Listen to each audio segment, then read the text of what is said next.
This film should have knocked everybody's socks off. The film was to Mark Schwarzenegger's return to the big screen in a leading role.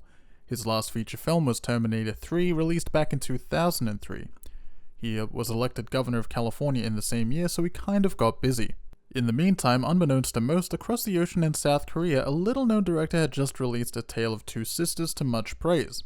Written and directed by the wonderfully talented Kim Ji-woon, Kim had kept up this hot streak with A Bittersweet Life, The Good, the Bad, and the Weird, and a film I've already covered on this channel, I Saw the Devil.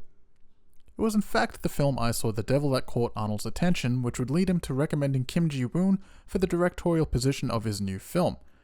This isn't the first time Arnold has done this. Impressed with the tense directing of the film Nomads in 1986, Arnie would recommend the film's director, John McTiernan, to direct his next film at the time, Predator, in 1987.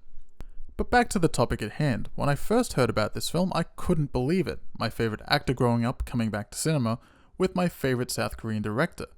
This really should have been a home run, but it wasn't. The script for this film was written by Andrew Nauer, and this was the first film that he had written which was then produced. He did an AMA on Reddit upon release of the film where he was asked about the poor box office performance. He stated that he and the rest of the crew were genuinely shocked. Well, after many years and a couple of rewatches of this film, I decided to examine why someone like myself, a target demographic of this film, didn't enjoy it.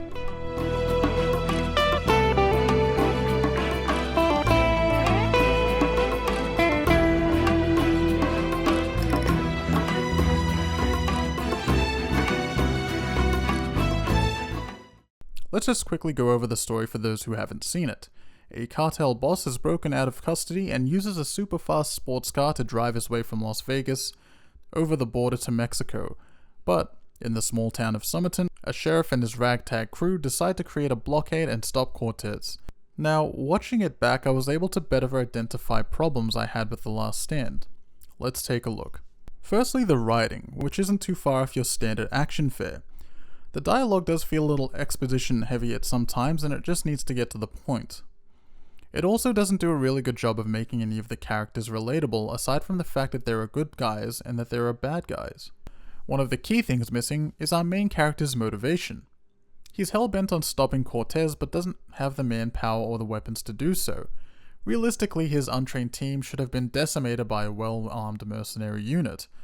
Essentially, you're asking us to believe that everyone here is willing to risk their lives to stop a drug lord out of a sense of civic duty.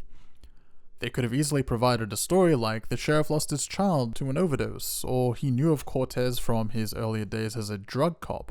I mean, sure, he lost the younger deputy, but it never felt like a really close bond to begin with. I mean, they tried to, you just don't feel it. I'll at least give credit to the idea. It doesn't sound like something that has been done before, so good job there. There are two main scenes that stood out. This excise dialogue from Forrest Whitaker has a slow pace and feels much more reminiscent of a Kim Ji-woon film. The scene was rightfully excised from the film as it is a nothing story about the villain. The second deleted scene shows the sheriff finding Frank, who has broken into a pharmacy to steal drugs. Again, another slow burn scene, but watch what happens with this punch.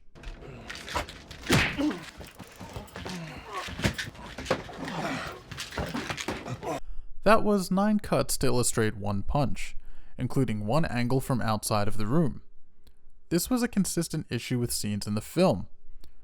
For example, a scene like this one where a young officer has been shot. The scene switches between multiple angles, most of which aren't necessary. Close-ups, looking in the back, looking in the front, looking in the rearview mirror, looking at him, looking at her. It feels like we're bouncing around the car. Like, what is motivating these cuts? In a scene that's meant to have some sort of emotional weight, you never really get there because the camera keeps pointing at different things to look at. I also noticed that certain dialogue in the jail scene seemed the odd way around, but when you watch the extended version, its order feels more natural. Looks like you're a little short-handed. You need my help. Are you still as good a shot as you used to be? Muscle memory lasts a long time. Frank, I've seen you start a lot of things you didn't finish. Jerry was my friend. I've never quit on my friends. Frank, I've seen you start a lot of things you didn't finish. Jerry was my friend. I've never quit on my friends.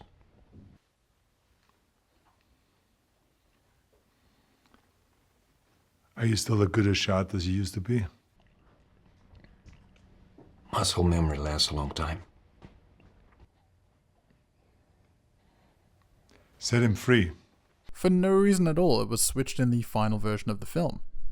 And this is just for the dialogue of the film. Wait until we get into the action. We understand that Somerton is a small town, but the film fails to establish the layout of the main part of town, mainly where our showdown occurs. We don't know where our heroes are positioned or why they are in those locations. We don't know why the three of them turned up late, all in the same bus. And although this guy is talked up to be a good shot, he's not the one posted up as sniper. And we don't know where the nest is in relation to the battlefield. This makes it harder to identify who is where or why certain buildings are important. Luis Guzman is holding down the main street on his own for a while, where he runs and guns out in the open. Both snipers are kind of useless. Granted, this isn't Saving Private Ryan or even Home Alone.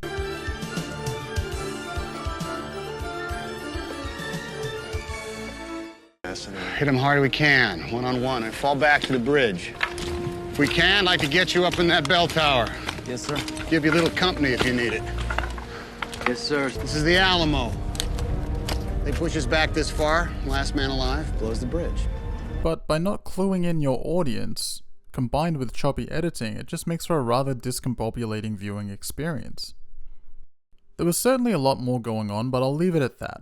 Now, I wasn't going to leave this at the feet of the film's editor alone. It's possible they were trying to hide mistakes made by stunts or the second unit or the cinematographer, but going back to the pharmacy scene, when I saw that punch, it reminded me of several films.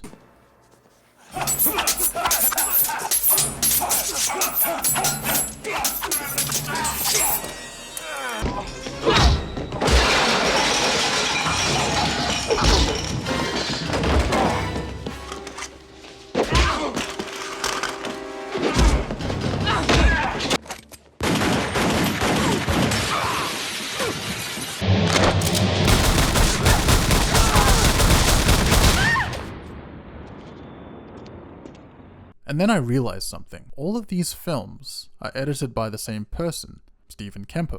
And although I've enjoyed these films, there is something off about how the action in these movies has bothered me to a certain extent. Some of these choices have been made to fix continuity errors, or in some cases the very obvious use of Van Damme's stunt double in Sudden Death. So in some instances they seem necessary. Necessary or not, this is exactly why The Last Stand is a forgettable picture. It gives little reason to remember anything. There are no iconic shots or lines in the film either. Considering Arnie was the king of one-liners, nothing here hits.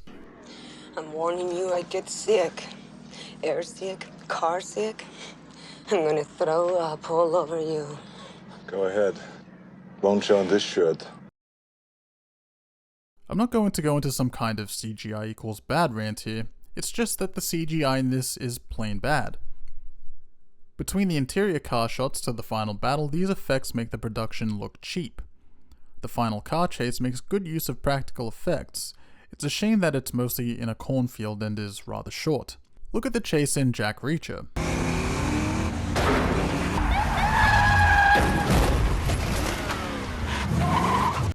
The actors are actually doing the chases and performing the bumps. Even scenes of dialogue like in Pulp Fiction before Marvin gets shot in the face. Using a green screen is just a jarring reminder that you're watching a film that didn't have a good CGI budget. It's a shame because it takes away from the great practical effects used elsewhere in the film. The worst offender is probably the final showdown on the bridge. Lastly, I hate to say it, but I must. You really feel Arnold's age in this. I know they were going for that, but my god. The final fight should have just been a shootout, not a fist fight on a green screen backdrop. You can't help but spot Arnold's laboured movement and slow speed. A thought that doesn't really cross your mind a year later when Arnie starred in Sabotage. Look, if you enjoyed this film, there's nothing wrong with that. You absolutely should, and I'm glad that you can see past what I can't.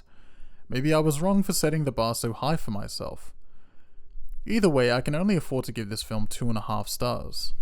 Schwarzenegger has done better films post-governorship, and although a relatively competent film, the action fails to live up to his previous glory. Knock, knock. Give you a lift? No!